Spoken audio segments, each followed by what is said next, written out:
কংগ্ৰেছক তুলাধুনা মুখ্যমন্ত্ৰী ডক্টৰ হিমন্ত বিশ্ব শৰ্মা। বৰ্তমান কংগ্ৰেছ এক বিশেষ সম্প্ৰদায়ৰ দল। কংগ্ৰেছ দলে আজি অসমৰ জাতি ধৰ্ম বৰ্ণ নিৰ্বিশেষে সমূহ ৰাইজক প্ৰতিনিধিত্ব নকৰে।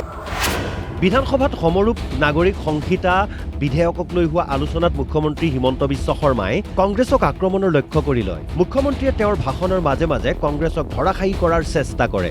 কংগ্ৰেছে উমৈহতীয়া দেৱানী বিধিৰ বিৰোধিতা কৰিছে। কংগ্ৰেছৰ মূল যুক্তি ইউচিচিয়ে ইছলাম ধৰ্মাৱলম্বী লোকৰ অধিকাৰ খৰ্ব কৰিব। বিধানসভাত কংগ্ৰেছ বিধায়কসকলে মূলতঃ এই দৃষ্টিভংগীৰেই ইউচিচিৰ বিৰোধিতা কৰে। বিৰোধীৰ সমালোচনাৰ অন্তত মুখ্যমন্ত্ৰীয়ে আৰম্ভ কৰে তেওঁৰ ভাষণ। কংগ্ৰেছৰ বৰ্তমান নীতি আৰু দৃষ্টিভংগীৰ সমালোচনা কৰি মুখ্যমন্ত্ৰীয়ে কয়, কংগ্ৰেছে এক বিশেষ সম্প্ৰদায়কহে প্ৰতিনিধিত্ব কৰে। যে কংগ্ৰেছ দলে আজি অসমৰ জাতি ধৰ্ম বৰ্ণ নিৰ্বিশেষে সমূহ ৰাইজক প্ৰতিনিধিত্ব নকৰে। তেওঁলোকে মাত্ৰ এটা বিশেষ ধৰ্মীয় জনগোষ্ঠীকহে প্ৰতিনিধিত্ব কৰে। কংগ্ৰেছে উমৈহতীয়া দেৱানী বিধি কিয় বিৰোধিতা কৰিছে? মুখ্যমন্ত্ৰীৰ মতে কংগ্ৰেছে কোৰাণ আৰু শৰীয়তৰ দৃষ্টিকোণেৰেহে বিৰোধিতা কৰিছে। মাত্ৰ এটা বিশেষ ধৰ্মৰ দৃষ্টিভংগীৰ ফালৰ পৰাহে তেখেতসকলে ইউচিচিক বিৰোধিতা কৰিছে। তেখেতসকলে ইউচিচিক বিৰোধিতা হিন্দু লোকৰ এংগুলৰ পৰাও কৰা নাই, খ্ৰীষ্টিয়ান লোকৰ এংগুলৰ পৰাও কৰা নাই, তেওঁলোকে জনজাতীয় লোকৰ এংগুলৰ পৰাও কৰা নাই, তেওঁলোকে অনুসূচিত জাতিৰ এংগুলৰ পৰাও কৰা নাই। তেওঁলোকৰ প্ৰত্যেকটো বিৰোধিতা কোৰাণ আৰু শৰীয়তৰ ওপৰতে আজি তেওঁলোকে যুক্তিক আগবঢ়াইছে।